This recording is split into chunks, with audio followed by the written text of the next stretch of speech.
just wait 1 minute or two for the people to come.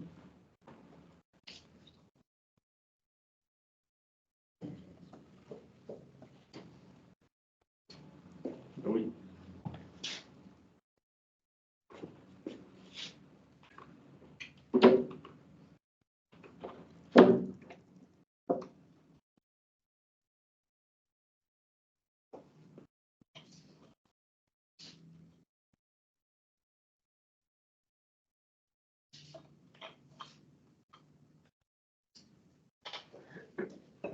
Déjà tout le monde.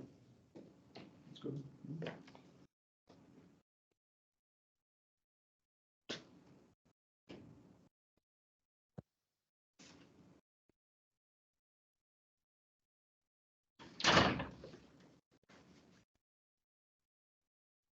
I guess we'll start. Oops. So, how are the people coming? You accept them in the room? Great. We'll start with something to put us in the mood a little bit. Tout le monde ensemble? Ça sera pas trop long. Welcome! Tout le monde ensemble, OK? We should have fun today.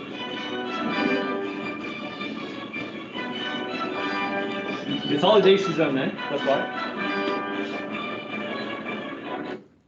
That's it. We'll just do okay.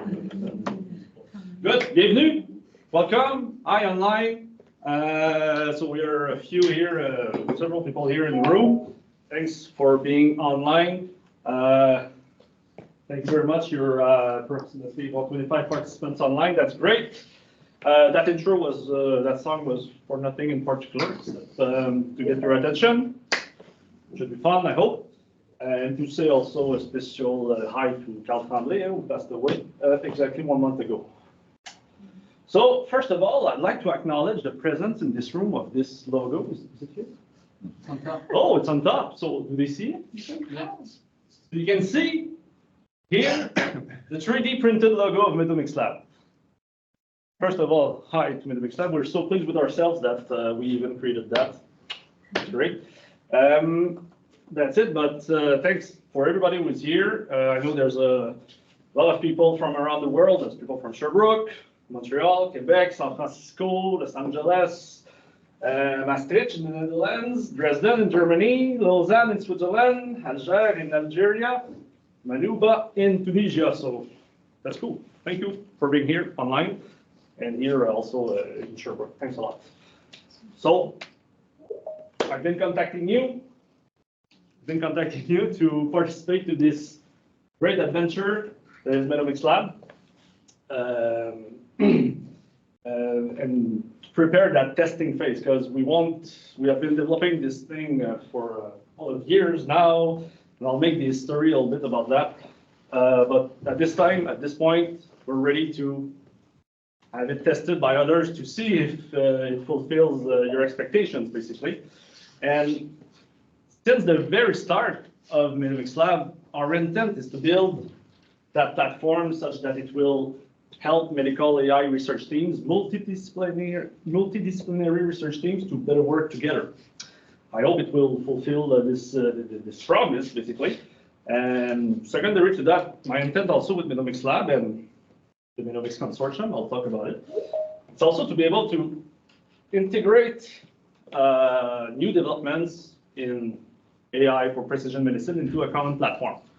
So that new state-of-the-art developments, research developments are integrated into a common thing. And that, for example, in our lab, new students coming in can easily jump into new research with what we have previously done. So I hope you'll be able to use MEDomicsLab in this way as well. So just to give you a brief history before we dive into the main topics and provide overviews of MEDomicsLab and the testing phase. You know, this adventure, let's call it like that, it started in 2018. 2018, when I was a postdoc with my good friend Olivier Morin. Olivier was with him in San Francisco, University of California, San Francisco, and we decided to initiate the MEDomics Consortium and the idea of building that platform, which is MEDomicsLab. And then afterwards, as I said, we created the MEDomics Consortium with our closest collaborators with the intent of putting the expertise of our collaborators and others together to do better research, basically.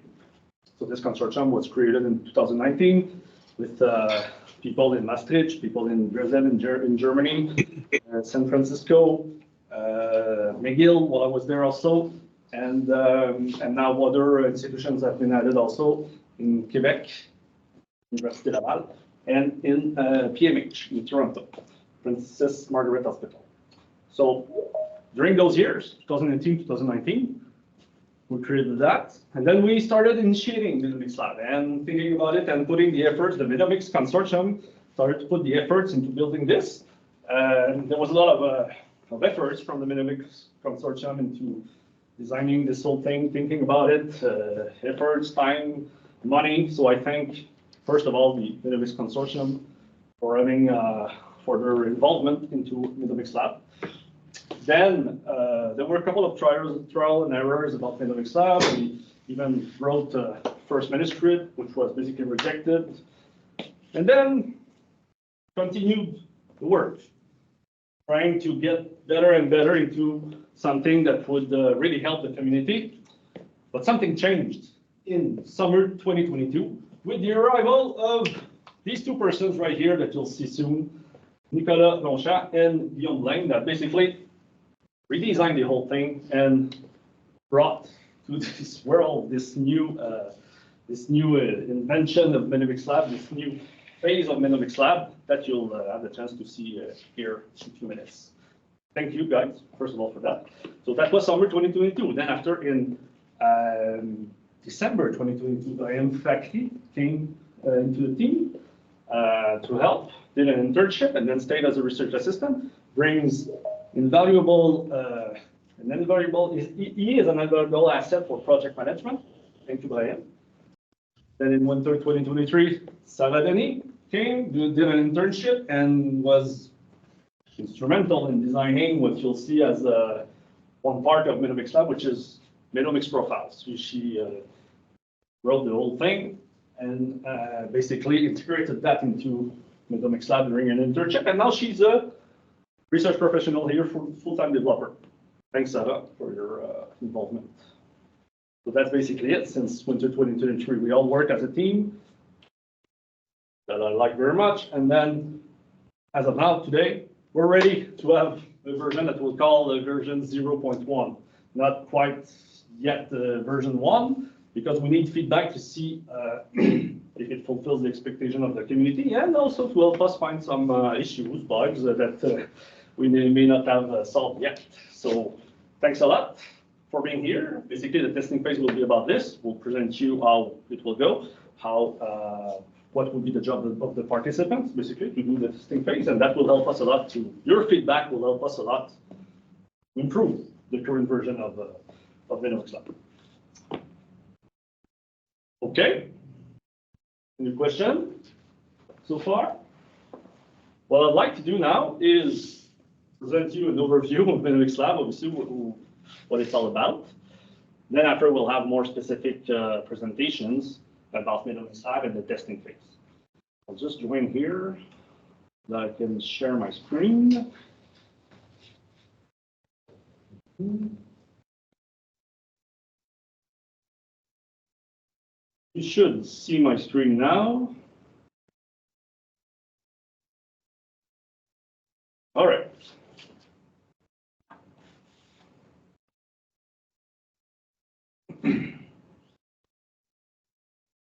Ready? Won't be long.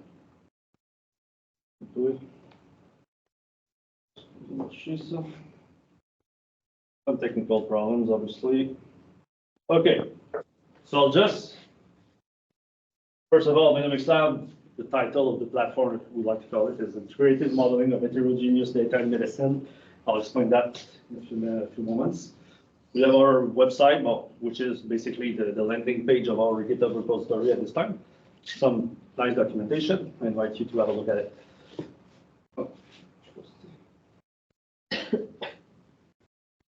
Oh. Okay. So today, I've just did that welcome session, welcome intro, which has lasted approximately 10 minutes. Good. For the rest of the session here, this 2-hour session, I'll do right now an overview of MEDomicsLab, and you'll get to see more specific things about MEDomicsLab from the developers themselves.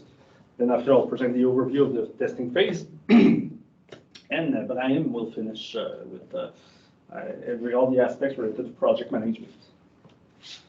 So, what is MEDomicsLab?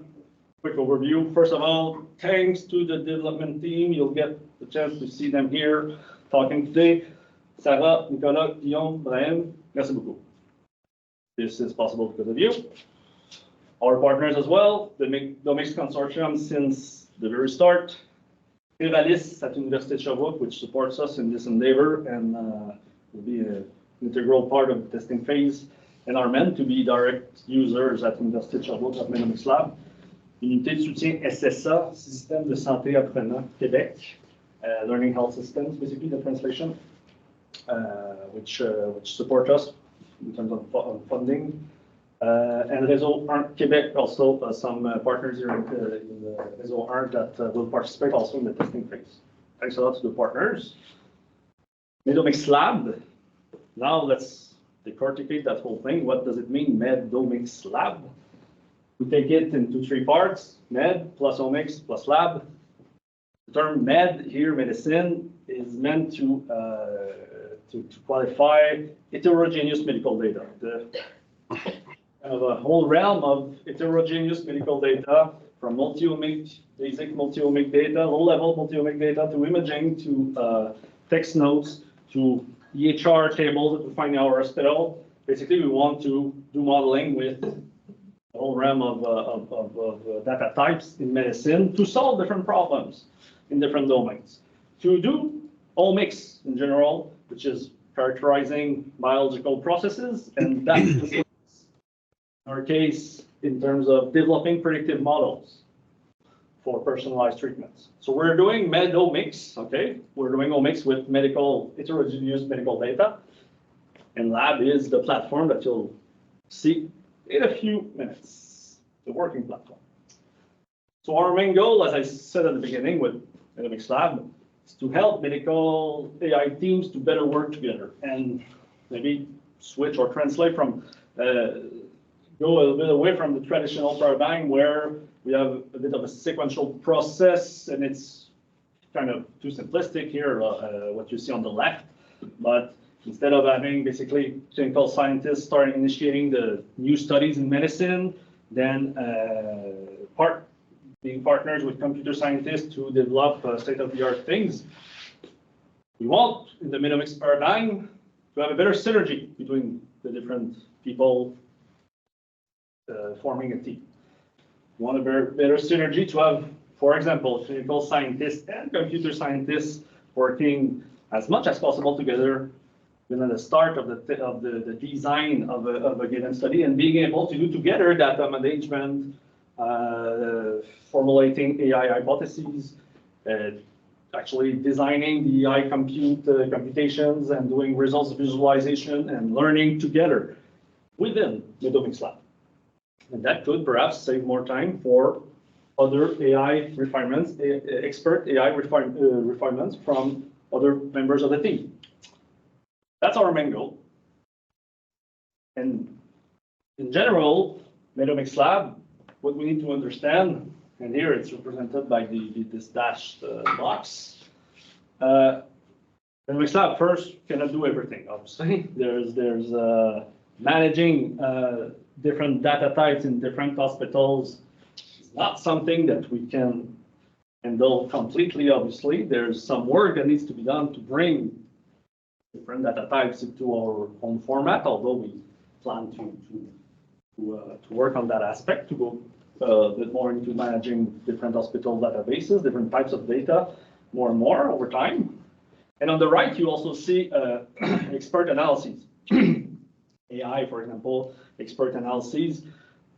Just as an example, MEDomicsLab is not a place to train large language models, for example. That can be done elsewhere. But MEDomicsLab is a place where once the data and expert analyses have been integrated and basically abstracted to a certain level, then multidisciplinary teams, interdisciplinary teams, research teams can work together within the platform using a front-end interface. And you'll get to see it a lot here today, which is divided into layers, modules, and modules that allow us to build different pipelines.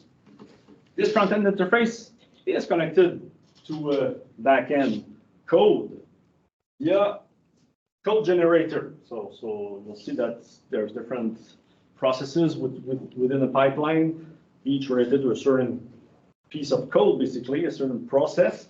This can be translated to Jupyter Notebooks, for example, generate the code from the pipelines that you've created into the front-end interface to obtain the back-end code, basically, allowing to run different processes within MEDomicsLab. So that's a link here. And it's still in development, but you'll see what it's all about in a few minutes. Basically, we also allowed to create different models, different applications that can be shared with external collaborative teams and that can be integrated, sent to the others, and basically where external teams, external collaborators, or international collaborators can work together in the same platform. That's basically an overview, and don't hesitate if you have any question about this to interrupt me. We'll allow some questions also anyway at the end of this first part. The workflow, that will be explained more in detail in a little bit later. It's basically divided like that. 3 main layers. The design layer, where data is integrated, can be integrated, and where useful features from different types of data, for example, images, time series, or text notes, can be extracted, can be integrated within the input module, for example, and can be prepared, explored, and prepared for downstream machine learning experiments. That's the main goal of the design layer. Then the development layer, where we have a whole set of different types of modules, such as the machine learning modules, where you can experiment, obviously, create your own pipelines for machine learning, and create a final model. Finalize the model, create it, and send it to other modules within MEDomicsLab. For example, the evaluation module, where you can integrate other data and evaluate how your model behaves, and explain the behavior of your model on new data. There's that federated learning module, which is not ready yet, which is meant to simulate federated learning in the sense that on your computer locally, you built a great model, and then you think about, okay, what if I join with other external collaborators in the world and build a better model with more data from other collaborators? Well, that federated learning should allow you to simulate different aspects of different processes of federated learning, and choosing, for example, the different aggregation algorithms that you may want to use for real-world federated learning, or the level of differential privacy, things like that. So this will be available later in 2024. And then there's that deployment layer. Deployment layer where you have a model, you send it to other collaborators, for example, and then they want to apply your model to new data that they may have. And then one patient at a time, or can be multiple patients at a time also. But basically, you have a model and you want to simply apply it and get a prediction, basically. That's where that's the main goal of that deployment layer. Our timeline for MEDomicsLab is presented here. We're in fall 2023. We're about to complete that version 0.1. Okay, not something that we don't call yet version 1, because we want to improve what we have already done based on your feedback. The completion of the version 0.1 now, we have built documentation and we're building tutorials allowing you to test MEDomicsLab. Then next year, in winter 2024, this testing phase, as you know, will happen. And then we expect to receive your feedback. And we'll integrate, in the meantime, the development team, other packages that will be integrated here and there into the different modules, such as MEDimage, MEDFL that I just talked about, and also MED3PA, which is meant to be in the evaluation module to better explain your models. Then in summer 2024, we, based on your feedback, will improve MEDomicsLab to create the real first version, write a paper about it basically, and go on with maybe a version 2 and start initiate a training program in the sense that some training components for MEDomicsLab such that people can more easily use it all the time. So that's basically the timeline here. Obviously, in terms of the testing phase, we want to properly recognize all participants here online that will do that testing phase. So thanks a lot. If you participate in the testing phase, we will be glad to receive your feedback. So that's basically it. In terms of conclusion, I think MEDomicsLab will become a tool, okay, that can really improve the synergy among medical AI teams, empowering clinicians, for example, to use MEDomicsLab and allowing computer scientists, to quickly adapt these experiments designed by clinicians via the code generator. They can get the Jupyter notebooks, perhaps that was created directly from clinicians, and then improve it, and then go back into MEDomicsLab to refine previously designed experiments. So there's kind of a whole synergy here that can be initiated. I think MEDomicsLab, from the start, we've built it with in mind, provide different levels of complexity. There's a user interface. You can customize your pipelines if you feel comfortable within the front-end interface. You can generate the code. Then you can, using the code, use our back-end wrappers basically to improve those experiments directly within Jupyter Notebook if you want. So that's basically the idea, providing different levels of complexity so that the multidisciplinary research team can better work together. So we invite you to prepare for the testing phase. You're here for that, to know what it's all about. We'll tell you. I'll stop talking, basically, and I'll pass the puck, as we say, to the core development team, which will provide more in-depth details about what are the modules, what can every module within each layer can do. So I'll invite them to come here, but if you have any question about this overview, now is the time.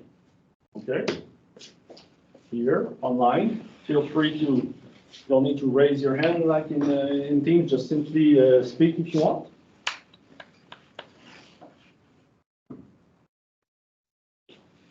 Or was that basically clear? What? Cool.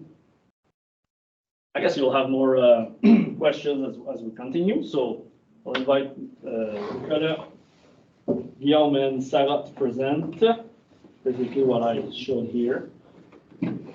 This part, MEDomicsLab specifics. You want to explain for why Guillaume won't be in? Oh, yes, sir, you're right. Yeah.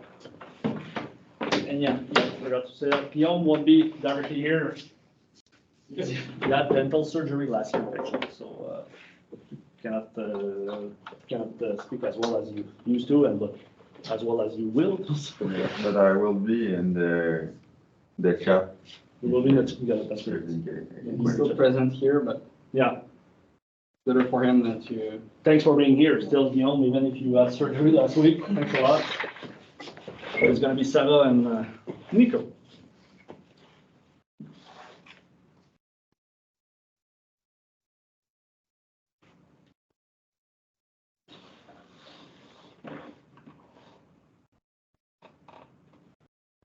All right, so here we go. So I'm Nicolas, and Sarah will present you a more in-depth details for the MEDomicsLab.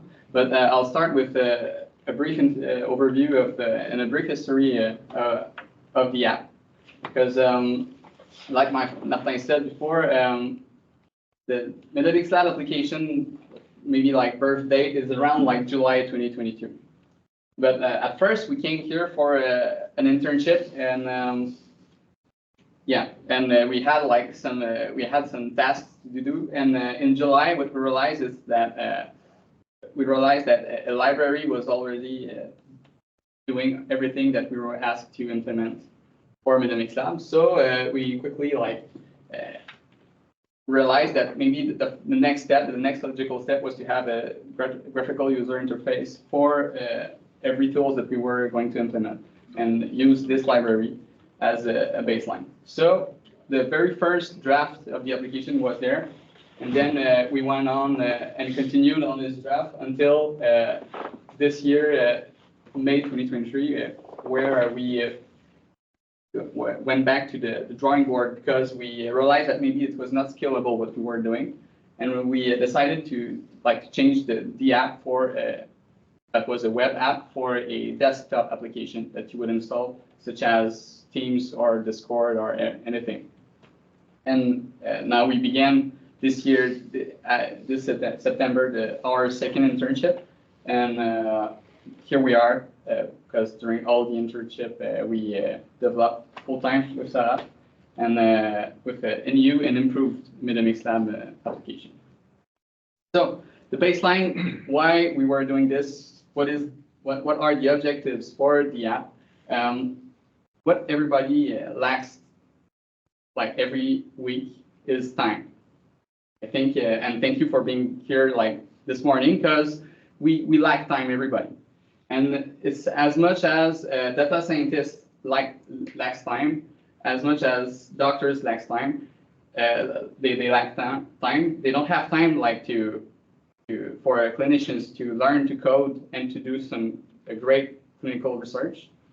And the data scientists don't have maybe they don't want to use their time specifically for tasks they do every day, that is the same lines of code, but for the other projects. So what MEDomicsLab is here for is for the whole spectrum of expertise in data science. So what we provide is an application that will where you will have access to quick and easy tools for specific research, specific to medical and healthcare system. So yeah, so that's what we're trying to improve and to implement. So basically, for the clinicians, we have a high level abstraction where it's easy to understand, it's quick, it's easy to understand and easy to implement.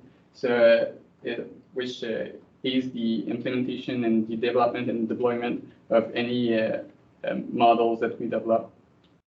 And then for the data scientists, we have code generation, as Martin said before, and where you have total control over the pipelines you design. And finally, everything is customizable and is open source. So we try to contribute to the community, the scientific community. So we decided to do an electron app as a desktop application, because it's cross-platform. So it works as well as on Linux, on Mac, or on Windows. We have access to local files, so the local files on your machine, so we have better control. We're able to do much more. There's an auto updater, so we can send updates when we'll have some new features to implement. And finally, we can use the app offline. Quickly, how to install it, it's almost as simple as any desktop application, in which that you just go to the GitHub repo, and then when you go to releases, which I will do right here, this link.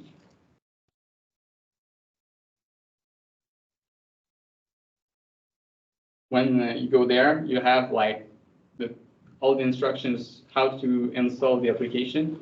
You have your installers, and you have a .zip file where you will need to execute a script that will install everything we need for the app to work. So that's it. So yeah, so after this, you'll have an application right there on your desktop where you'll use the search bar and write MEDomicsLab, and you'll be able to run the application. So I'm going to talk about the design layer. So the first layer of MEDomicsLab.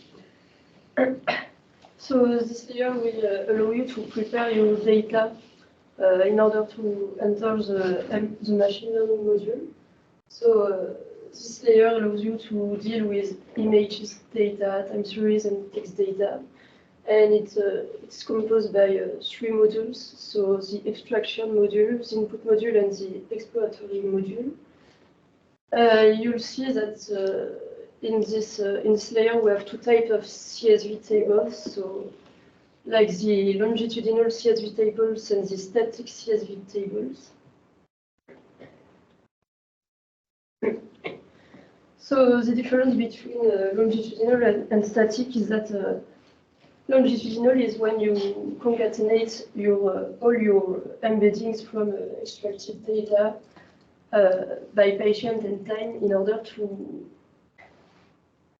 Sorry, Sorry, that was a mistake. In order to see all... In order to see all your patient timeline in just one data frame. And static CSV data is more concatenated by features, and you don't have all the NaN values like in the longitudinal CSV data.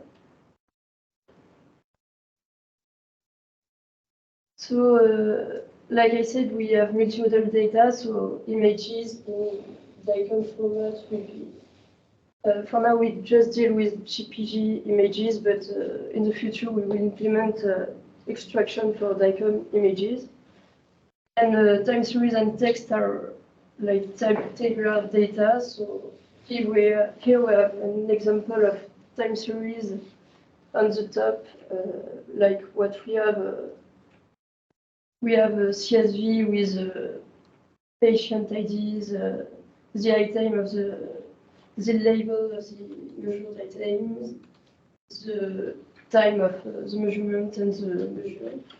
And for text, we have a patient ID, time of the text and the text.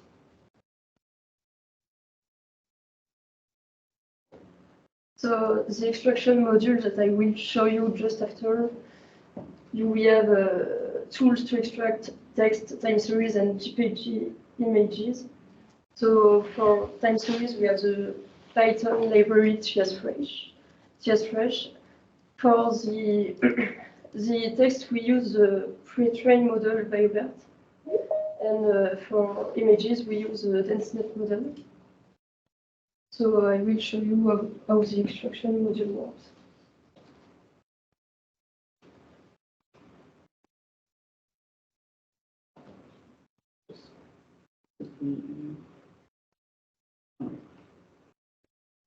Yeah, so here is the application running on my computer. So right there at the left, Sarah will show you on where we have the design modules.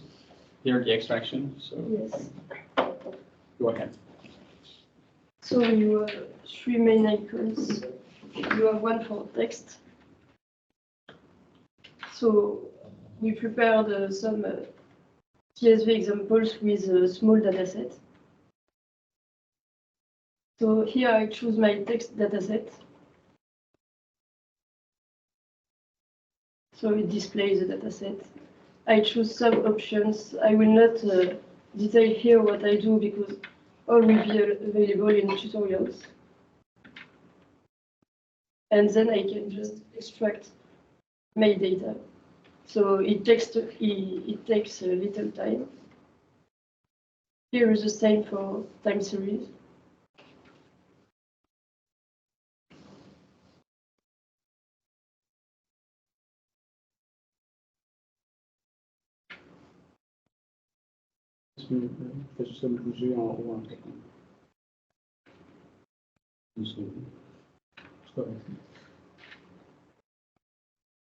Okay, so here is the same thing. We just click on extract data, and that will extract data, and images is the same.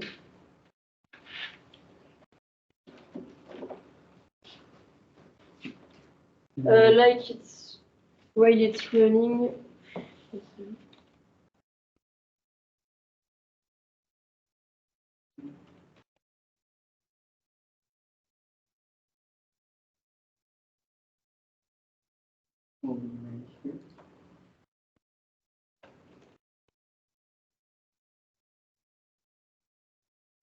Okay, so while the extraction is running, we will talk about the input module where we will find your extracted data in order to concatenate it and prepare it for the machine learning module. So the input module is composed by a few tools in order that allows you to manage your data, and we will show you that just after. And an important part of the input module is the MEDprofiles modules that will allow you to get your static CSV files by time points, and we will show you that. Yeah, so briefly, like the input module is there for data wrangling and allowing you to play with your data and have like clean it and everything, so you have like total control on it. It's like the equivalent of like having some Python code always there for you and ready to run. So let's go to the input module right here. As you saw, well, you can see at the left, it's like we have like our workspace with the data where we can play with it. Here we used like a breast cancer data set from the Kaggle, which is an easy data set to show how we can like play with our data and also have like some models working on it. So, but here it is. The input modules where you have every tools you can use to, let's say, clean your data set, or where you want to like get rid of every values that are like blank, and you can create some subsets from your data set and everything. So and here is the MED profile. Want me to go back to PowerPoint? I'm going to present the MED profiles briefly.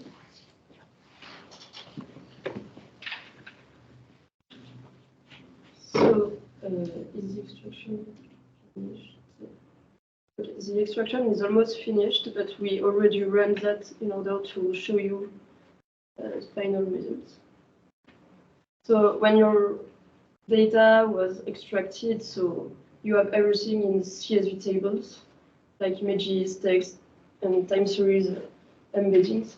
You will be able to create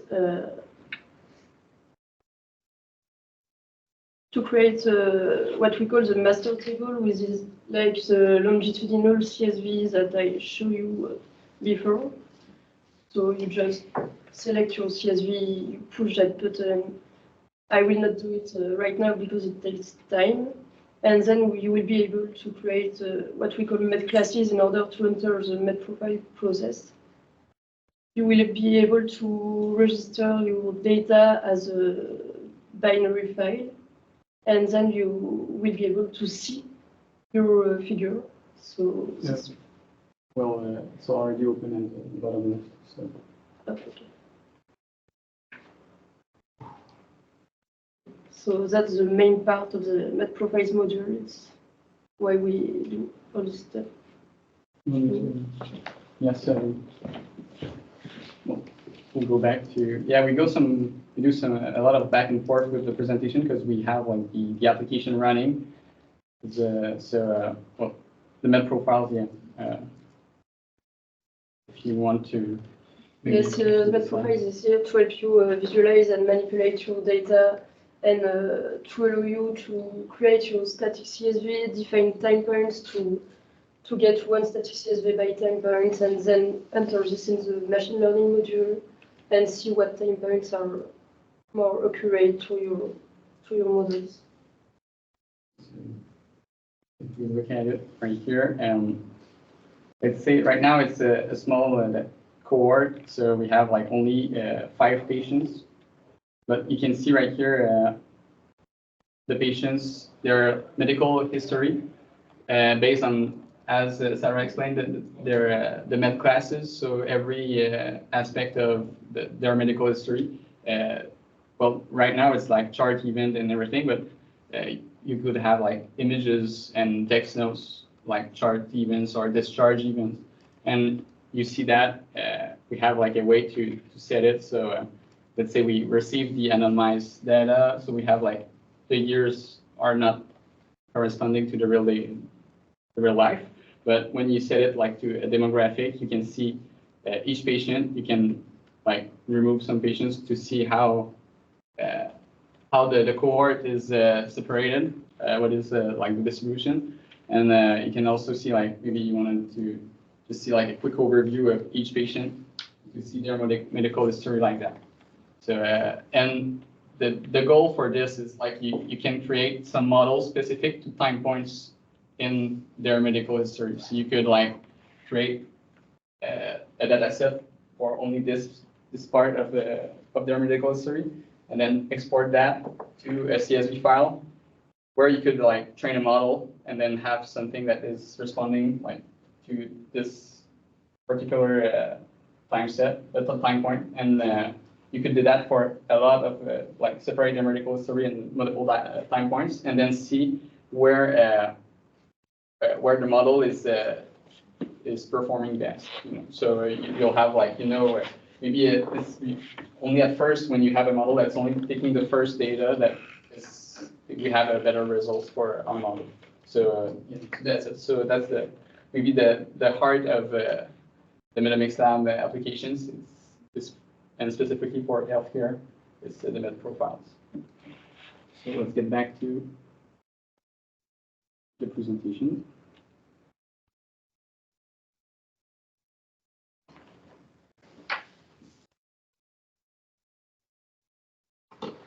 So in the design layer, you also have the exploratory module.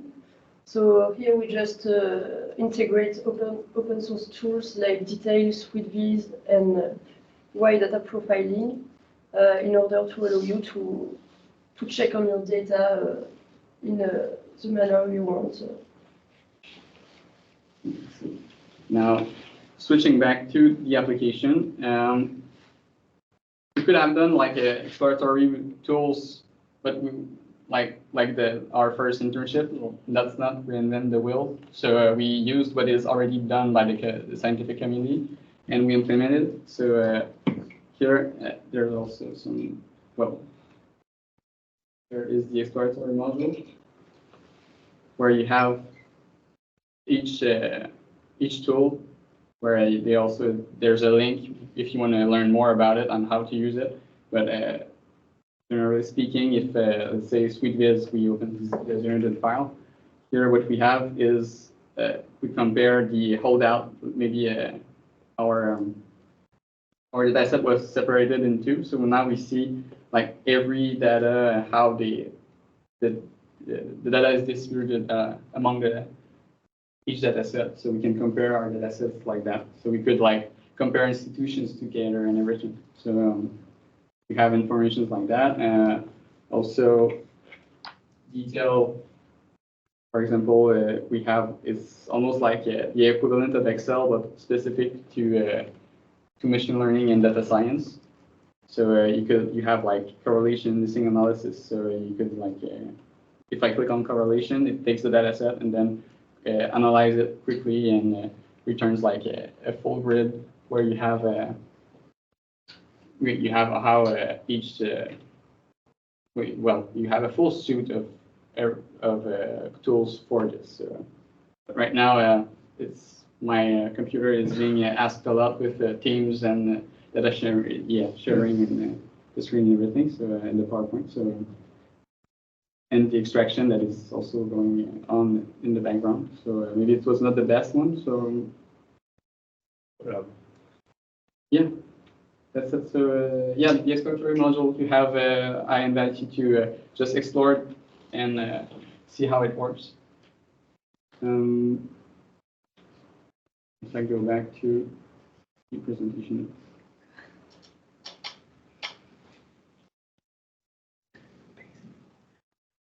So that's it for the design layer. Now we're at the development layer. Also, the main part of what is really cool about the application, which is the machine learning module. I'll speak on behalf of Guillaume because it's his work. He's done he's done a great a whole lot of hours on this module. So here, machine learning module, where we create the models and we train them.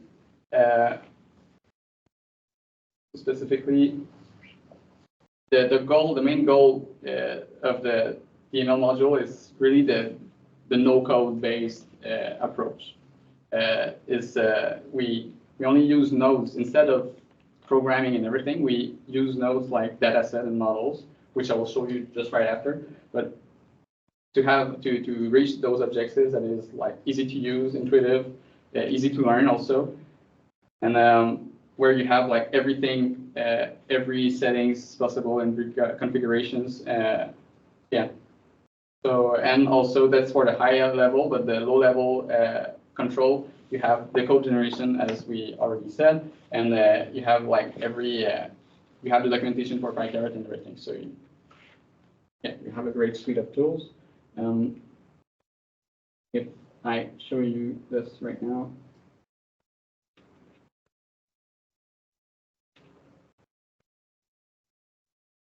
Here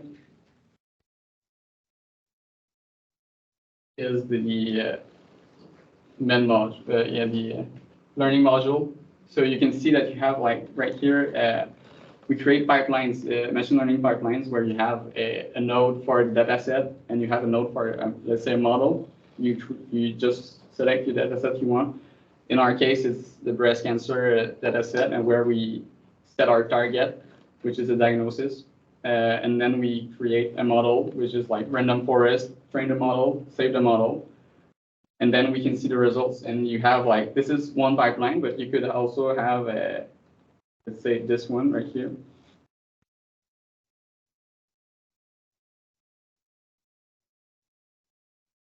Where you drag and drop each node. Huh? Oh yeah. So where you have like yeah, and I didn't realize I didn't show you this, but the thing is, you have it's only dragging and dropping nodes, so you can create really quickly.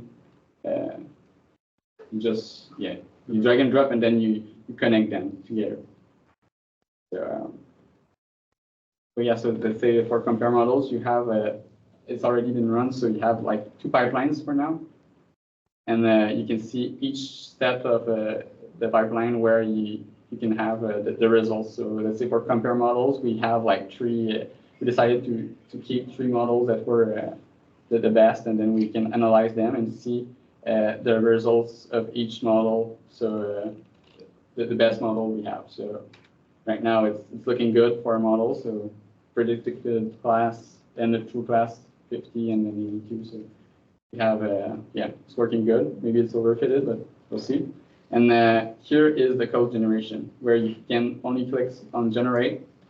And right here is the demo complex. So in experiments, the demo complex, we have notebooks here, right? And then we just have a new notebook that was automatically generated. And we can open it in VS Code. And then my VS Code application will open, and you'll have the notebook that represents, like we see here, the pipeline that was run. So now you have complete control over your machine learning model and pipeline. So that's a sweet tool. Because I'm not the one that, it's to the best of my knowledge, I'm explaining it to you, but there's a whole lot more. So, right now I'm thinking about it. When you click like on compare models, you have every node has settings, as I said, and let's say I click on it, you have every settings with a tooltip where it explains to you what you have, what the control. It explains what this setting does to your machine learning node. in your machine learning pipeline in general.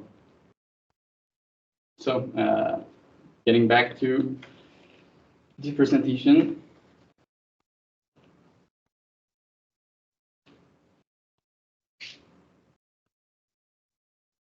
Already done. And now the evaluation module right here to test and the model and explain the model.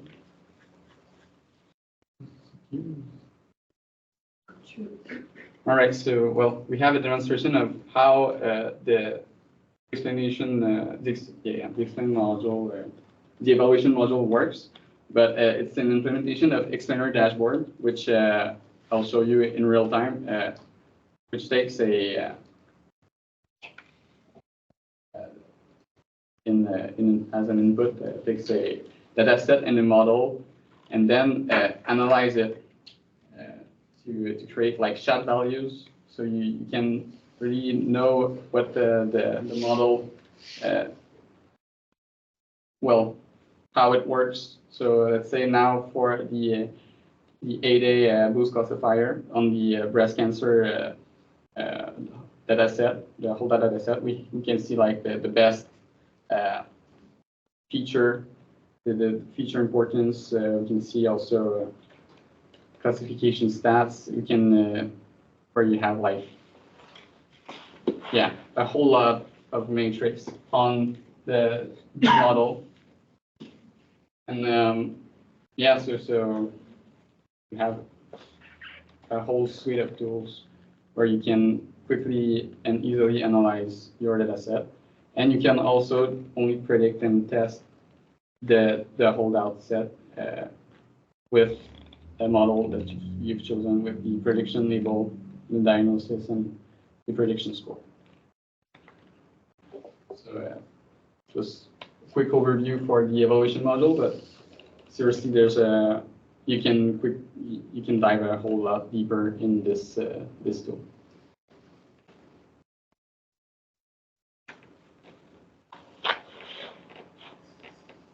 So going back to the presentation, so let's say normally in the development layer you could do like a lot of back and forth with the model that you create. You create the model, you then go to the evaluation module, you test it, you realize it's not good enough, you try it again, and then you go do some back and forth. But you can also always collaborate and send the model to someone, because everything is embedded in the every information is embedded in the model. So you could, if you stay in the MEDomicsLab application for now, you could quickly send it to a colleague, and then you could try to test it.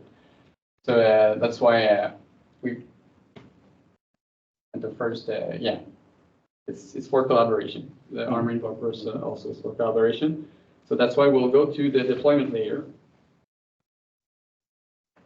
So the deployment layer is where you apply and deploy the model. And we have the application module. So let's say you have if you want to apply a model on either one patient or multiple patients and have their predictions. It's simple as that. But quickly, what I have just explained is that what we do is we use tabular data to train the model on. And as I explained, the extraction modules are used to extract the tabular data from the images, the time series, and the text. But to quickly deploy and apply those models, what we do is all the steps that were done and the configurations that were implied in this in the very first step of the tabular data is embedded into the model. So, and every data transformations also. So when you have the model, you can quickly apply it by taking a patient, and those steps right there that are the extraction to tabular data are automatically done. So you don't need to like go back to the extraction modules and then do everything just only for one patient. And that's the goal, is to like quickly have apply the model with the input and the design layer steps already embedded into it. So if I go back to the application module, it's a work in progress also for the embedding of the application in those steps. But it will be done when you'll be at this step of the testing phase. So quickly, here is the application module. So if I double click on it, and I get like a easy boost classifier men model, because it looks for all the models that are in the workspace. You could like enter every, let's say every column entry in manually, but let's say you have like a file with all the data that is already there, and you want to just to only know the predictions. You just take this file and then you click on predict, and then you have the scores. Now I'm not sure. Yeah, all right. So this works. So now you have like the prediction for the for a group of patients. So the diagnosis is right here for each patient.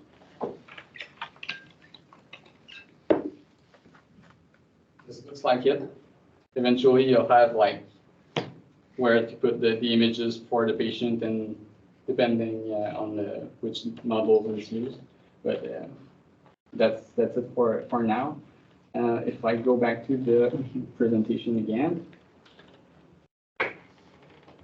So finally, this was a quick overview. I think I went fast. Well, it looks good. But finally, this application is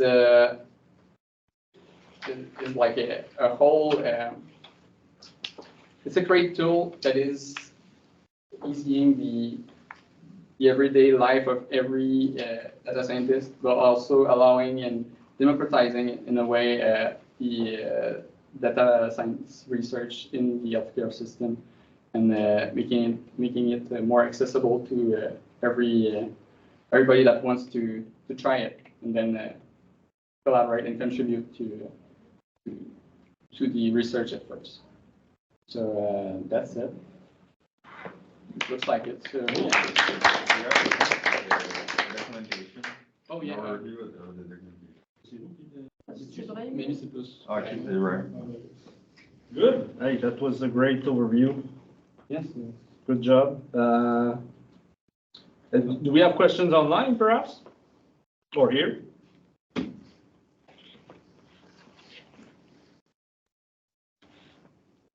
Anyone?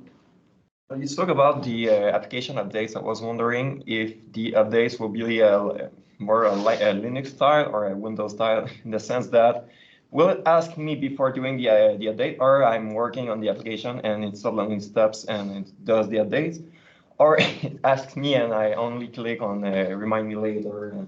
The goal is to have the auto updater, so you'll have like well, on Windows and Mac you'll have the ask. The application will ask you to like, do you want to do an update for those new features? But on Linux, it will be remove this application and then reinstall it. But it will always work, and like when you install it, it won't change your system while if we push an update. Okay. Well, yeah, it won't auto update. It won't crash my. Yeah. It won't crash. My work. Yeah. Yeah, your work in progress. Thanks for your question.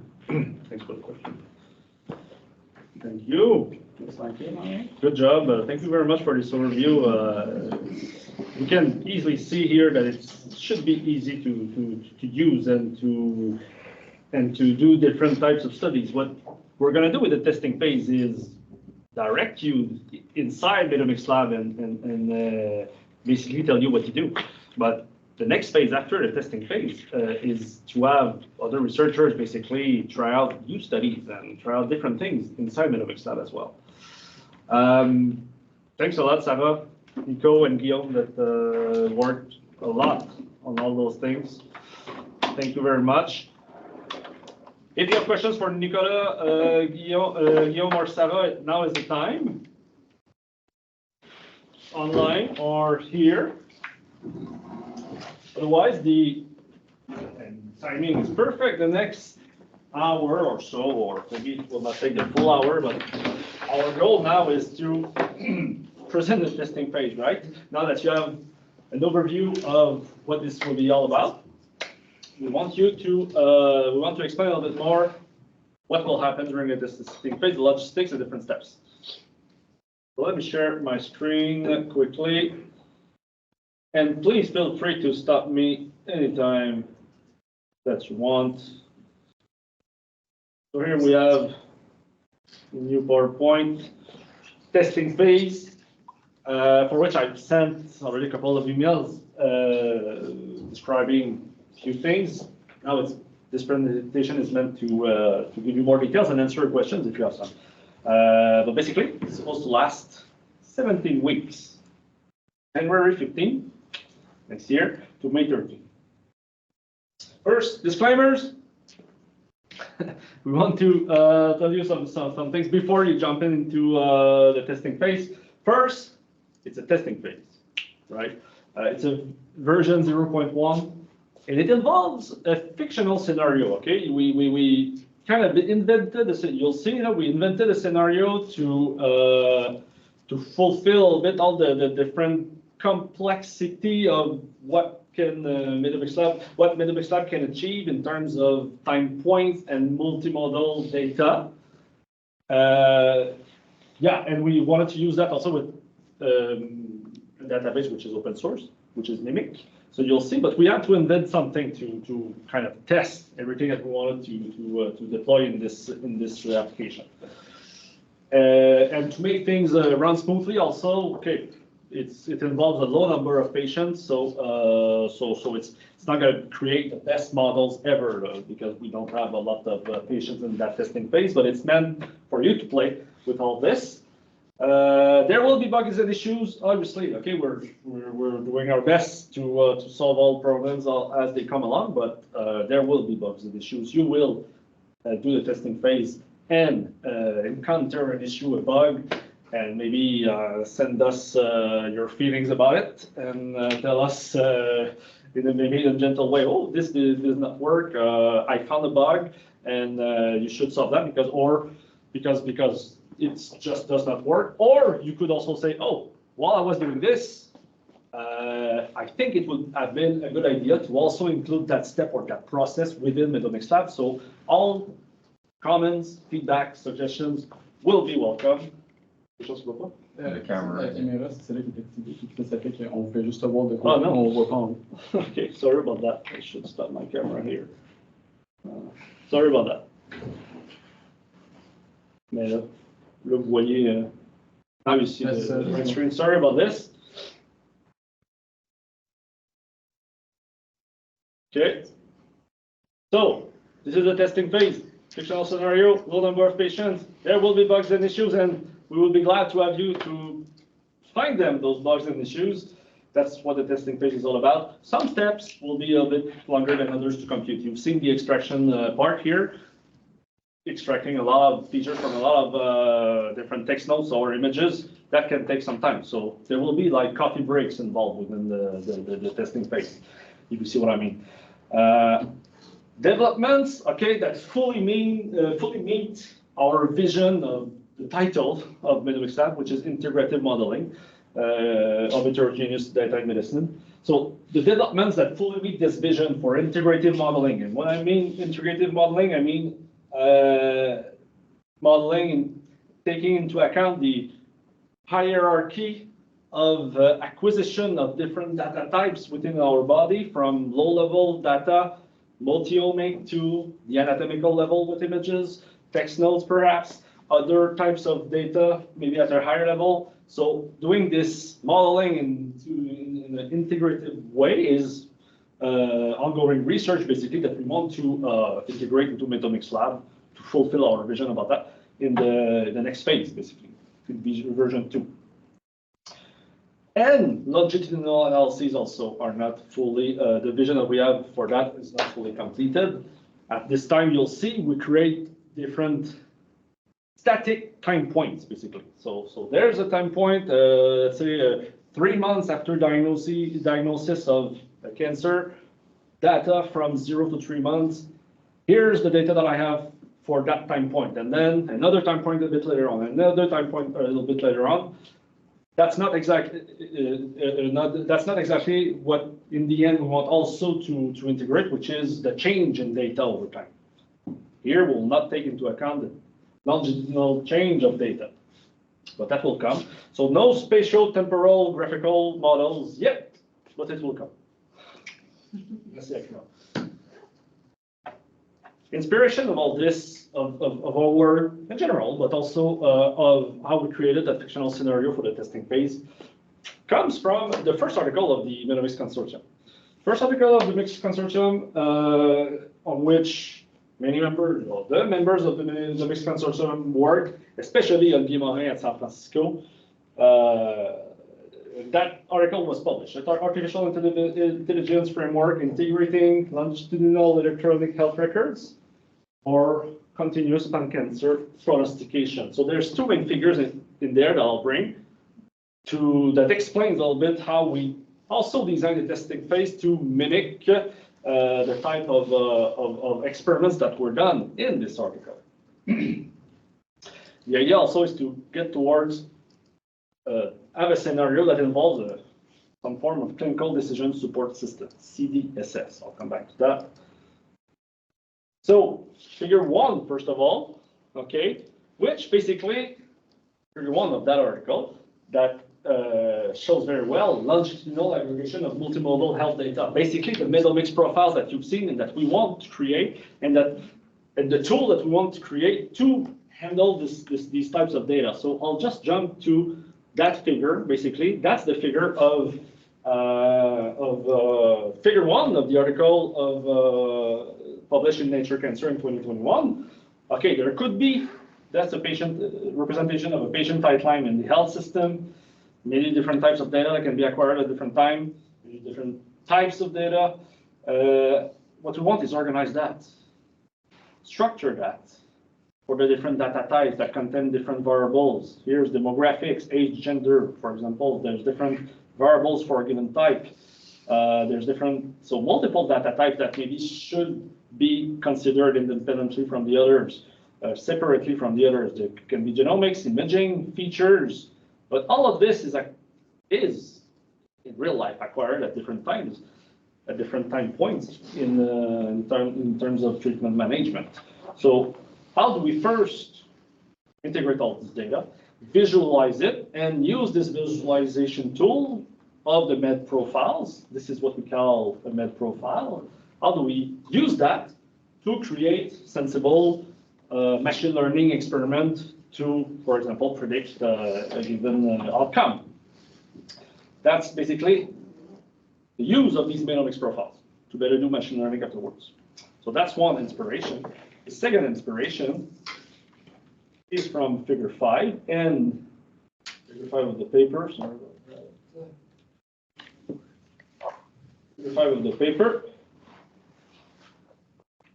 Figure 5, and that's basically what we want to mimic with the MEMIC dataset. We created a scenario in which we would have a situation that looks like this. Here, in the one part of the experiments that were done in the Nature Cancer paper in 2021 was to aggregate, concatenate, aggregate the text notes of patients over time, okay, and do NLP analyses on these text notes for a given prediction task, which was here for glioma cancer, predicting 14 months survival, only with clinical notes. So over time, since the start of diagnosis at time 0, multiple visits of the patient, different notes taken by the doctors, the team of Guy Morin and the authors of the paper aggregated that, and we wanted to see if over time our prediction based on NLP basically improves. In order to have a scenario where we would say, okay, now after that amount of time, 60 days, or let's say 180 days, we have sufficient predictive power to maybe intervene in real life. So how? So we want to create that type of scenario where we have a relative time point for all patients. And when we aggregate different information at different time points and see if that improves our performance for a given prediction. That's what we try to replicate with the MEMiC database. And that involves modeling at multiple time points, as you see. Here's that it's time point 0, let's say, and then there's other time points where different modeling were performed. Any question here? No? Okay. So what we did to kind of replicate that scenario inside the testing phase, first, use MEMiC with multiple data types, okay? So now, not only it will involve text notes, but it will involve obviously other types of data.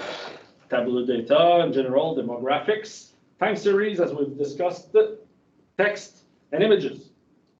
And we have created that testing phase to be able to extract features from that, integrate all of this into prediction models for different time points. And the outcome, the scenario here is 1 year mortality prediction. And to make that simple, at this time, we've chosen 200 patients only so that it goes smoothly inside the application, inside the testing phase. 200 patients, 50% of each class. We know it's not the real prevalence in life, obviously, but we wanted to have something balanced to remove different problems that may occur during machine learning, just as a testing phase here to have a fictional scenario, basically. And we chose those patients. We can talk a bit more in details about that, but we chose them by maximizing within a year the longitudinal and multimodal entropy of the data, in the sense that we didn't choose randomly any patients in the MEMiC dataset, but we wanted to have as much multimodal data as possible and as much and that data was acquired at multiple time points, basically within a year. So we try to maximize that entropy to have a real scenario where we can have different modeling done with different types of data and multiple time points. So that's the current scenario that we created for the testing phase. As I wrote in the online form, and it's on our website, this will use MEMiC data. We have prepared the data, processed the data, so that you can easily use it and run the testing phase. But before we provide you access to the data, we need you to do this here. We've done it ourselves, so we cannot just simply download the data from MEMiC. There's some steps involved, and every participant also needs to do these steps. So you need to become a credentialed user of MEMiC, complete the CTI training course, sign the data use agreements for the different sub-databases of MEMiC, and send us those forms, the certification of the course and the user agreements. Then we'll feel comfortable to basically just provide you our process data, and it will be within the rules of Physionet and MEMiC, basically. So we've prepared also a video, but IM has prepared a video also to help you through this process so that it can go as fast as possible for you. We know we realize it's a bit of work that needs to be done before the testing phase. I think it will be worth it, because then you'll have access to MEMiC for a long time, not just for our testing phase, but you will be able to do other stuff with MEMiC.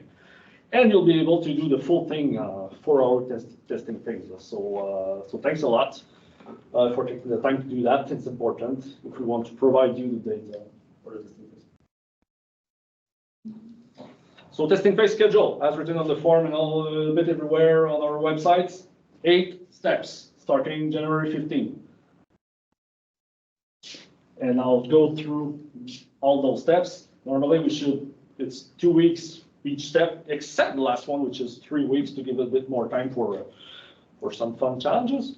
And we plan to do question and answers, the Q&A sessions every Friday, starting early January. So if you have questions over time, over the testing phase for the different step, basically we'll connect to a recurring meeting every Friday, and you will be able to ask us questions so that we can help you if you get stuck somewhere, for example.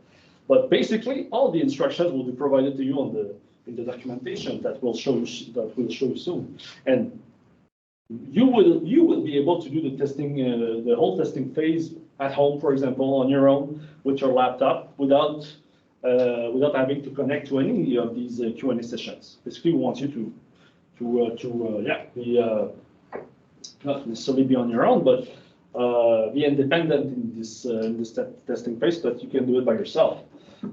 So after all of this, we also plan to have a wrap-up meeting the following Friday, May 17th, to announce kind of winners of the challenges and have some statistics about this whole process. Step 1, install and explore. I'll just provide the quick overview of what you'll be doing during those 8 steps. You'll download the application, you'll install it, just like Nicolas showed it earlier. You'll be able to set up your workspace so that everything is set up, and then you know where your data is and your experiment. And you'll be able, at this stage, you'll be also able to explore the front end and we'll try to help you to explore it so that you can see all the cool stuff, in the sense that all the different utilities within the front end that can help you to better work later on. So that's it for 2 weeks. So I guess this could last an hour or two, and this should not take too long during the first 2 weeks. Extract data, just like Sarah showed earlier. Now we'll have you extract features from time series, from text, from images, which will take time to run. So this is where you'll drink this is where you'll drink coffee, I guess, during the whole testing phase. That's the place where it should take the most time, although there's machine learning also that can take some time. But there, just like Sarah did, will not be too hard, but it may take some time to run to extract all of those features using those pre-trained models here. That's basically it for step 2. For step 3, you'll prepare machine learning tables. You'll merge the data that you receive from the extraction module, from the text, from the images, from the time series, integrate it with the data types, with the demographics, with tabular data types that already exist. Merge that into a master CSV table that Sarah talked about a bit earlier. Visualize MED profiles. With the MED profiles, define the static time points that will be used for downstream machine learning experiments. So you'll see that the main part here is visualizing MED profiles to help you define static time points for analysis. And at the end, you'll create a learning and a no-load set. The learning set is the one you'll use to enter the machine learning module and do training, validation, testing, comparing models, choosing the best model, basically using the learning set, creating a final model, and evaluate it afterward. That model in the evaluation module using the old outset that you will have previously created in that step.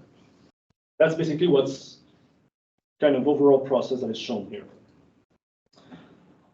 So step 4, before diving into machine learning, you'll be able to explore data to perhaps better inform downstream machine learning. So the right thing to do would be to do that only with the learning set. So we'll have you create the learning set, then go into the exploratory module to see different statistical analyses, basically, that are in the training set that can perhaps better inform you about how to do machine learning later on.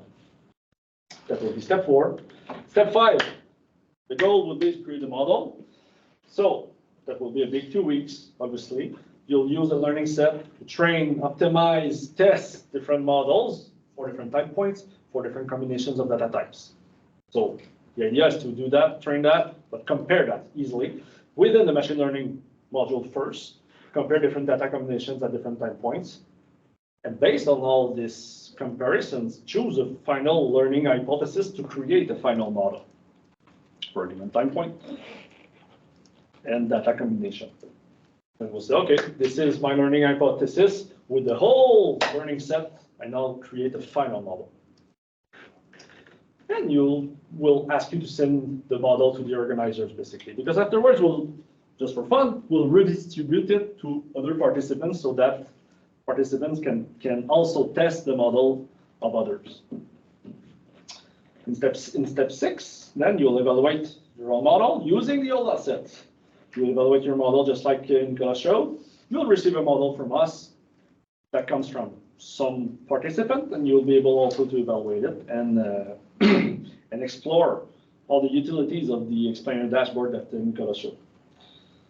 In step 7, apply, deploy model using the application module. So the intent here is that you have one patient, like in real life, a new patient comes in, you want to know the prediction, you want to get a prediction, so we'll replicate that situation basically. So using one patient of the old data set, you'll apply your model to a new patient and make sure that all the, what Nicolas described, all the the extraction processes actually run well also when you apply your model. Because the raw data for a given patient may require text, images, time series. Is this all going to work to apply, to use all this information to apply it to a new patient? We want ultimately also to build different applications to have better deployment, better use of those models outside MEDomicsLab. So at this time, it's within MEDomicsLab. It's like the MEDomics framework that MEDomicsLab framework that we invented. With one of the plan, maybe you can say just a few words about that. Is at some point if we have time to make deployed version of our models. Do you want to say a few words about it? Yeah, well, basically it's like we're doing like a mini application that you'll be able to send, and it will all run on its own, and you could send it to anyone, and it could run on its own, like without the MEDomicsLab application. Exactly. Cool. We hope to get there. Worst case scenario is that we'll use MEDomicsLab for the testing phase, for that first testing phase. That's step 7. So once you'll get to step 7, and now you're probably at the end of April. At that time, then start. You're good to go with MEDomicsLab. You understand the whole thing. You've done a tutorial where we kind of told you what to do, but that does not prevent you during the testing phase to just fool around and do whatever you want. But now at that step, it's a big challenge.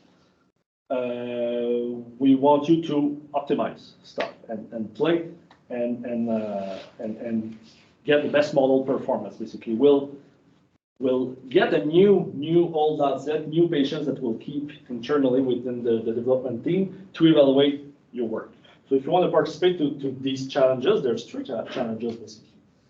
If you want to not care about development or machine learning, but only about the design process and how you process the data before going into machine learning, you'll have the chance to participate to that challenge, for which we will provide you a frozen development layer, basically.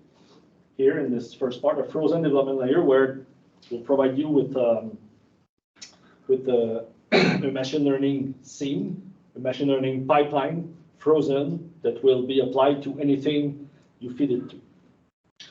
So that's like a challenge where you can only focus on the design layer. The second challenge is the inverse.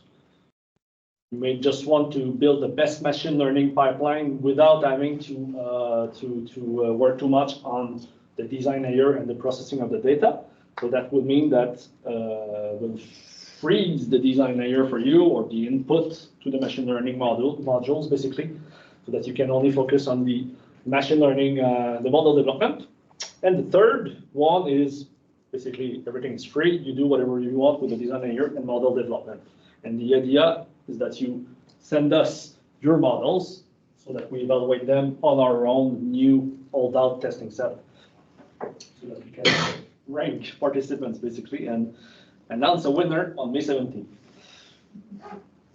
One last part, kind of, which is a bit more a bit more qualitative in some sense. We'll have an ongoing challenge, not just during this period of step 8, but ongoing during the whole testing phase.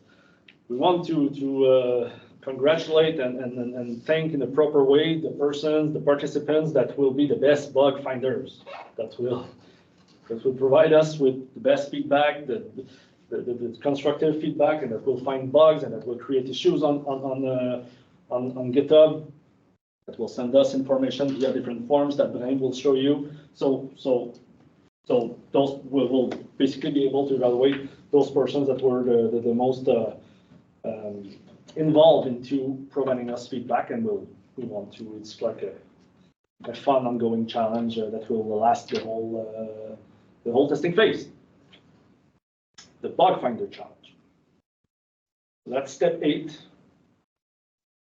So in summary, for my part right now, I just want to say that that's version 0.1. And really, it's, as Nico and Sarah, Guillaume, there's a lot of things integrated into MEDomicsLab. We don't know all the problems yet that may occur when we do different types of studies. So we absolutely need your feedback in there to prepare a better first version.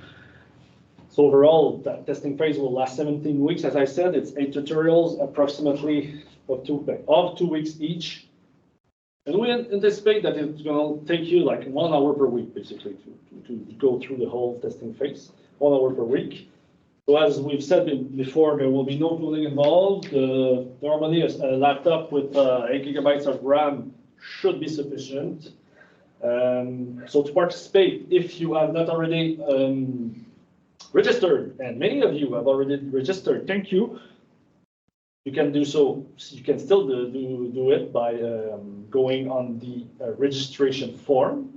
Just follow the QR code here, and you'll land on that registration form, and give us your information to say that you want to participate. And I want to reiterate that the first thing to do before January 15 to have access to the data of the testing phase is to go through the Mimic data access process that I just quickly described, but that Brian Fakri now will describe in more details. So that's the summary of the testing phase. I don't know if it's quite clear for you all, or if you have questions about logistics here, online. We're here to answer your questions.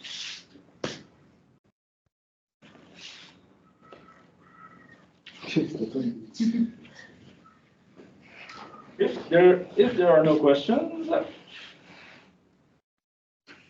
I'll pass the talk to Brian so that he can discuss about other few things that will also help you for the testing phase. Merci. Thank you, Martin. Just need to share a screen.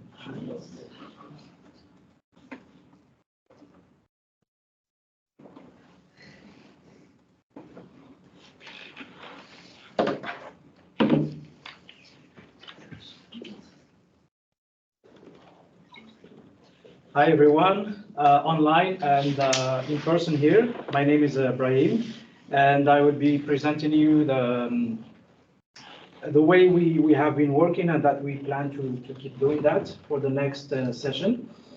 So the contents of my presentation is about project management and then the project documentation and resources. I will also explain how to easily have your needed access to the Mimic databases, and then how you can send that to feedback and if you need any support or help with the application. So the way we have been working for the last 2 sessions is using GitHub projects, which is a very an amazing tool for project management. It allows you to create your project and then implement like a Kanban board where you can create cards to manage issues and create any type of content. We adopted the Scrum framework, which allows you to work in an agile way for software development. And so this is how it looks like, and this is how we will keep working for the future. So anything you will be sending us will go through the process. It will land on the backlog, and then it will go through the different columns: sprint backlog, development, code review, and testing, and so until the implementation. You have the link to access the Scrum board, which is a public page.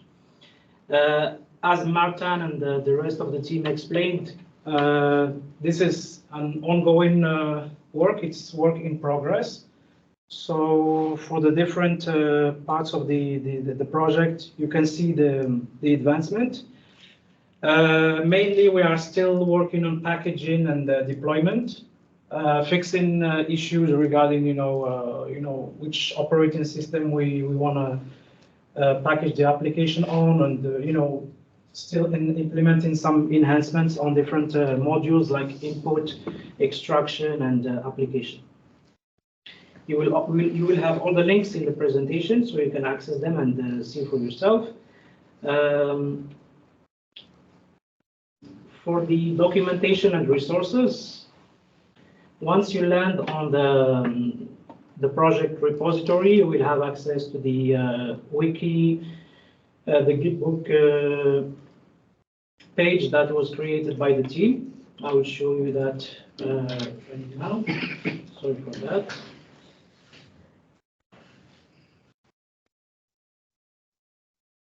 So here you can have, access to all the documentation. As was explained previously by Nicholas, this is where you can go for a quick start.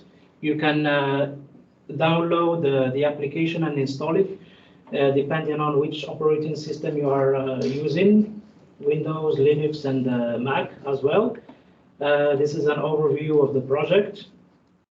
This will also give you direct access to our YouTube channel, where you can find all the tutorials.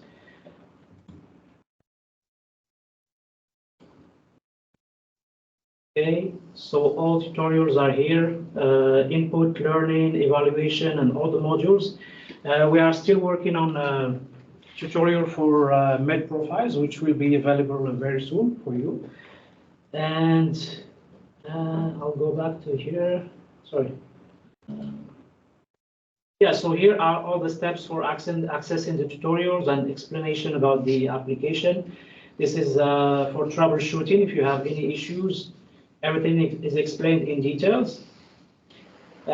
Frequently asked questions. This is the section about the team. You can see all the developers and the contributors as well.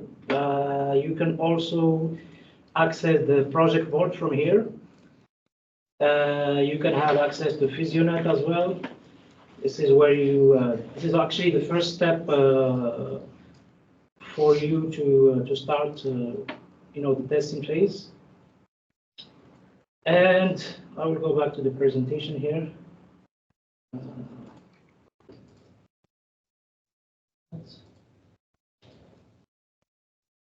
Yeah, so I pointed the most important parts of the documentation. The YouTube channel as well, which is a very good resource for you.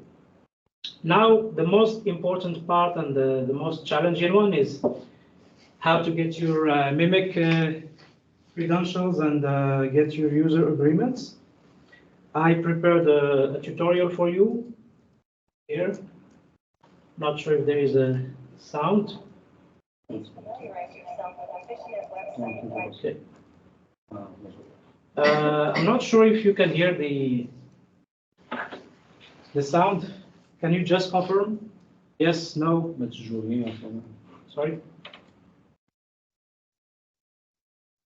I'm not sure if it's... Does someone online hear the sound of the video that is being played? Yes? No? Yeah. Cool. Okay, so you can hear everything? Thanks. Perfect. Okay. So Yeah. just start. Okay. Thank you. But we don't. We don't. Yeah, so I'm explaining that the first Doesn't matter. step is to go to PhysioNet to familiarize yourself with the different videos.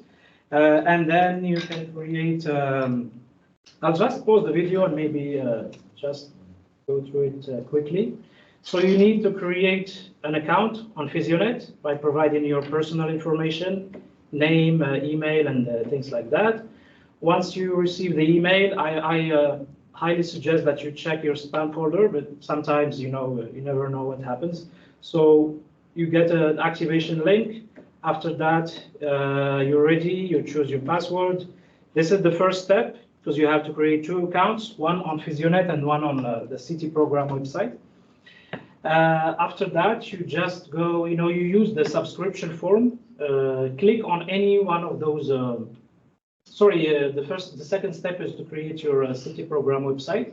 So use this page as a sort of guide, and then click on this link here, the one highlighted in blue, the city program. This is a link that will you will land to another page for registration into the city program. You should select your organization affiliation. So I'll just play the video again for you. And then you choose the Massachusetts Institute of Technology affiliates.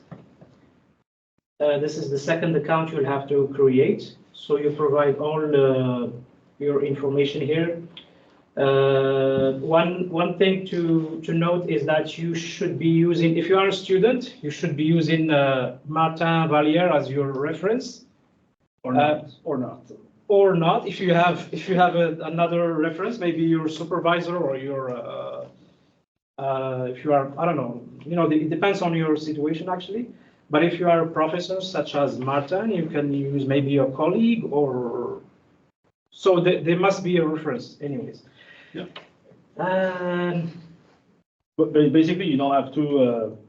You can. If you're a student, you can do the whole process with your own supervisor, and it's probably better for the long term. If you want to do that quickly, well, with just for the testing phase, I'll be happy to be your reference actually and press the buttons that allows you to continue the process. Basically, I'll be happy to do that. But for long term, it's probably better that you do that with your supervisor. Yeah. Exactly. So, and then the next step is to answer some questions. So what we ask of you is to do the training for the, I think they changed the name because last year when I did it, it was called the Data or Specimens Only Research. Now it's called Basic IRB, Data or Specimen Research Only. It will also ask you to answer other questions, like question 2, ask you if you have already done any of those trainings. Question 3 is if you want to take French modules, which is, depends on what you want. You just select your preferences. Question 5 is you have to answer, sorry. Yeah, so you have to say yes for that training, which is required by the MIT affiliation. And then once you submit, you will land on your training page, which show you all the courses. So the ones that are active, the courses that are ready to begin, and the completed ones, depending also on your affiliation. If you have multiple affiliation, you just pick the one from the list. And don't worry, you will have access to that video, so you can watch it earlier. Later. Yeah, so make sure to complete all the modules, because the course contains multiple modules in order to get your certificate of completion. Once you finish a module, you can go back to the Physionet website, using your account. You can go to the setting section here. I'll just show you quickly how to access that.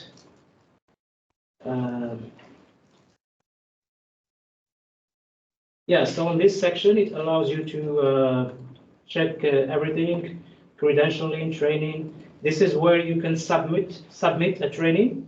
So once you finish the data, the city training, you can submit it here by clicking on this button, submit a new training. So it will ask you if you want to submit the training, you say yes, and then, so about that.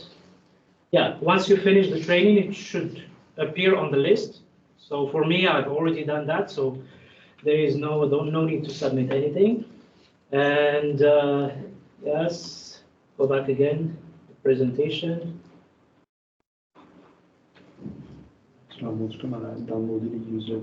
Yes. Okay.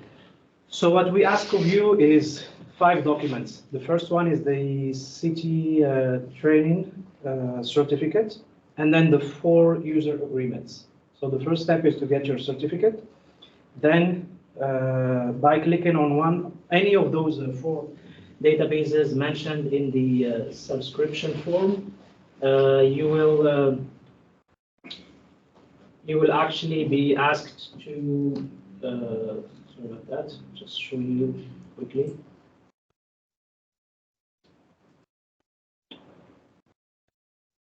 No, wrong.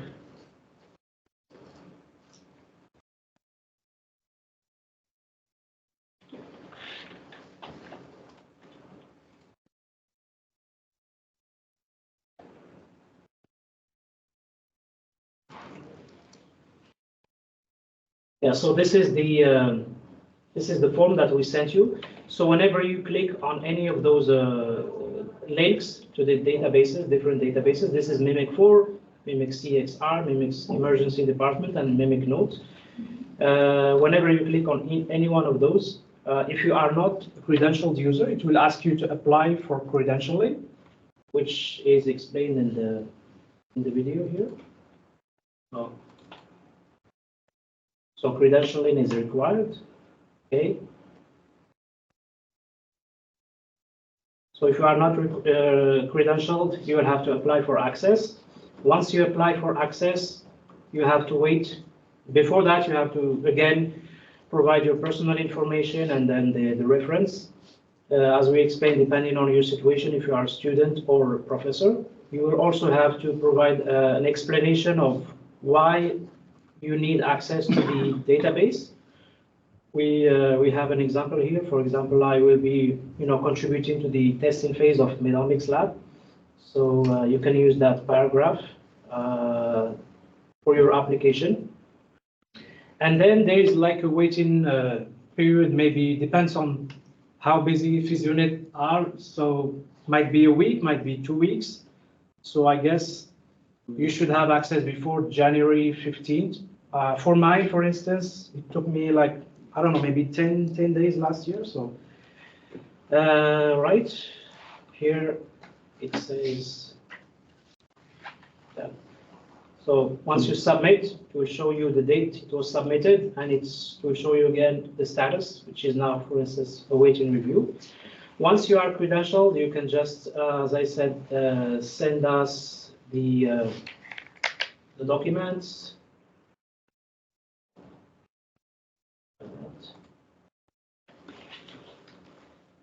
To this email address, medomics.info@gmail.com.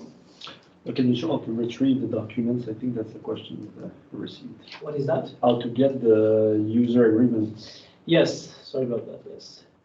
The user agreements. Because you sign them, but then it's somewhere in your profile, basically. Yes, so this is the section where you can access all your documents, settings. For the training, you can find all the trainings here. The certifications are here, so you can view them and download them at any time when you are certified. You download, for example, you download them here, and then you can also access the agreements. Okay. Once you sign an agreement, it will appear on the list of data use agreements. You can also view an agreement, download it, for example, and save it to your disk. Okay. This is how it works. And once we receive your 5 documents, we will then invite you to a drive that will contain the processed data, mainly CSV files and maybe other files. So we will send you the link, the invitation to the link once you are certified. For the feedback and support, you can contact us or report issues from the platform itself by clicking on the help button here. So you can report an issue or you can contact us. You can also join us on Discord, or you click on all the links are available here. You can also, from the Gitbook I go back to the Git book here. You can also contact us from here. These are, this opens a new page where you can submit your feedback. And also, as I said before, you can join us on Discord by clicking on the link here.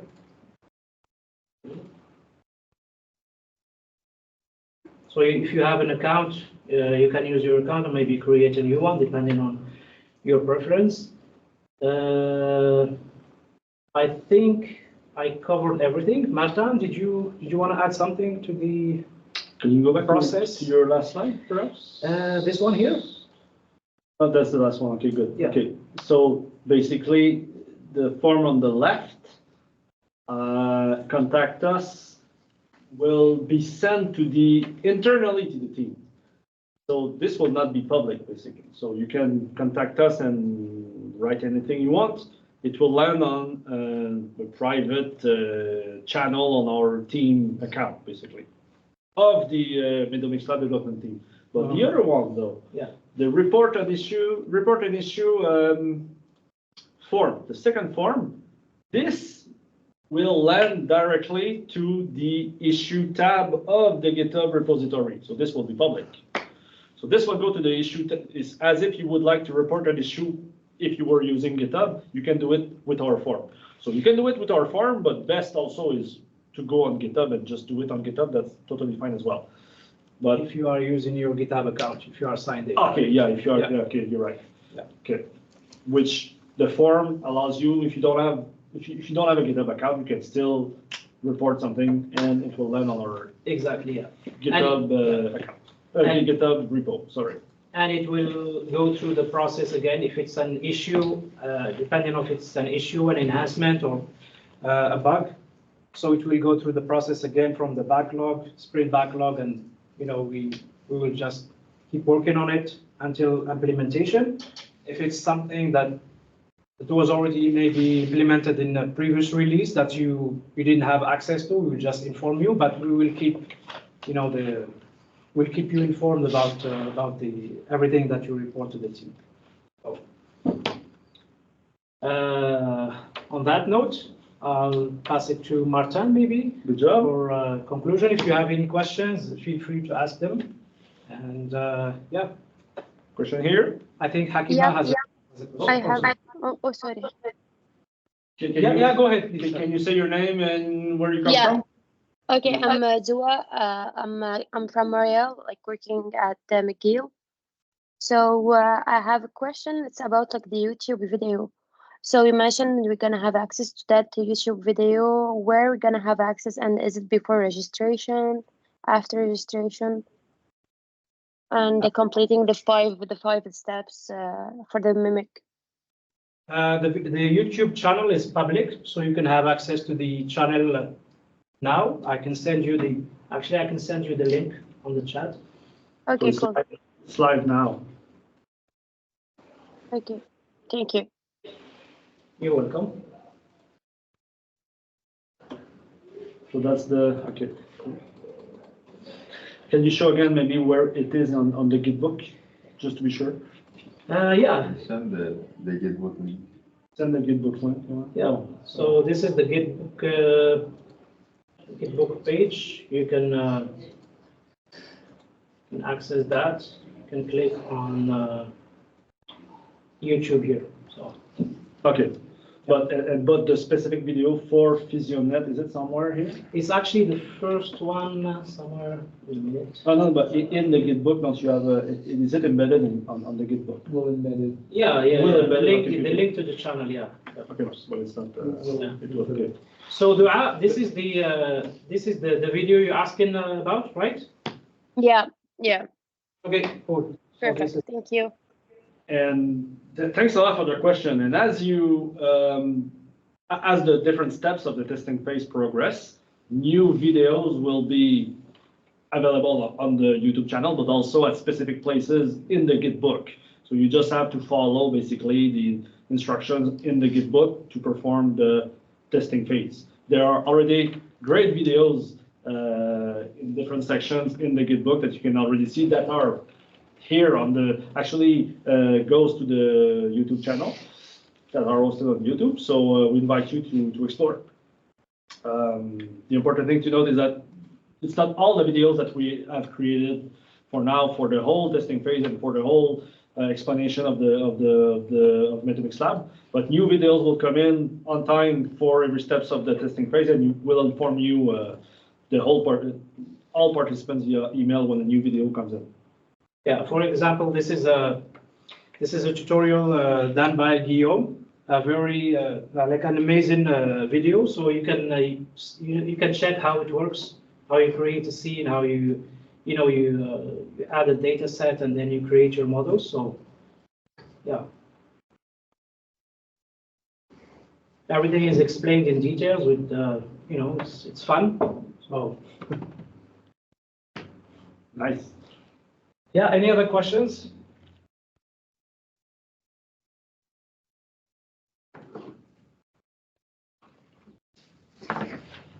Oui. Do you have an expected number of participants for testing phase, or I guess basically everyone at the meeting thing? Or?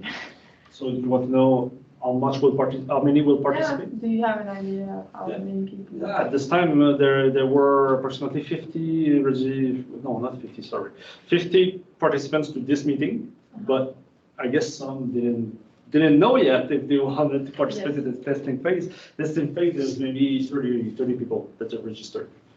You can still register, and if we reach 50 participants, it will be great. So online, you're welcome to register.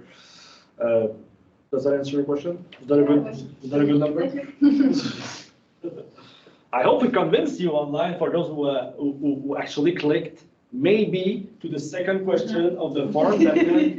Okay, I want to participate in this session, get the info. I don't know if I'm going to participate in the testing phase. I hope you can again register. You can actually use the same form and now click yes if you want to participate in the testing phase. So that will put you in the same group as the others, and you receive the information for the participants of the testing phase. I hope we convinced you to participate, because we need feedback to make that whole beautiful thing even better. Do we have other questions, comments, phrases?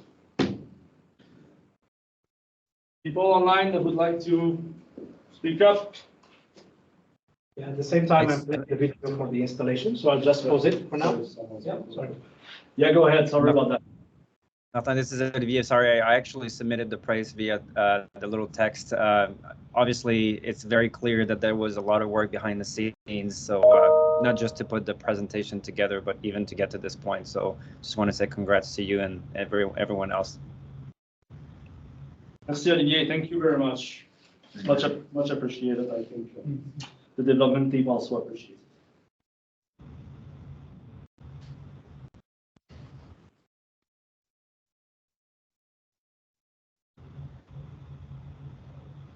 As we say in French, first comes the flowers and then the pot, right? What? What is your pot? Looking forward to work through this. I think the expectation should be that there will be bugs, but this is a wonderful team, and I'm sure you guys are gonna use that wisely and make good progress. So, this is perfectly set up. Looking forward to start this in the new year. Thanks. No, as you said, I think the setup is there. Now we need to continue to deliver so that it goes smoothly throughout the next semester, but we have a great team. I think it's all going to work. It's going to be super fun. At the end, also, I expect that the challenges will be fun and that people will participate. I think it will be great to have some type of ranking, and we'll think about that and give you more information about this next year. Any other comments, suggestions online or here? Otherwise, maybe I'll invite the development team to come and join me so that The camera's not set up. Oups, what? Est-ce que tu peux switcher la... C'est quoi? Qu'il nous voit, là? Ouais, unshare. Stop Non, on va sharing. pas s'afficher là. Encore une fois. Hein? Il voit juste ça? Ok. Tantôt, t'as un réflexe de partir de la Pourquoi? caméra. Je voulais que tu dises ça. Ok. Oh, sorry about that. I guess you see us here, huh? Especially the MEDomicsLab logo, 3D printed logo. I just wanted to bring the team here. Bravo. These are the people that will work next semester with me to make that testing phase happen. Thanks a lot.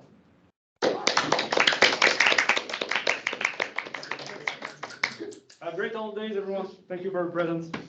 Thank you so much. Bye bye.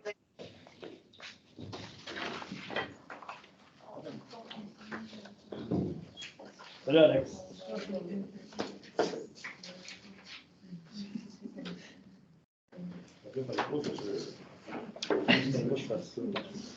Non, mais c'est quand quelqu'un partage son écran, ça switch tout. Ouais. Mais c'est que si tu connecté genre, c'est la caméra, la dernière caméra qui était connectée dans le dessus. Ah. Ben oui.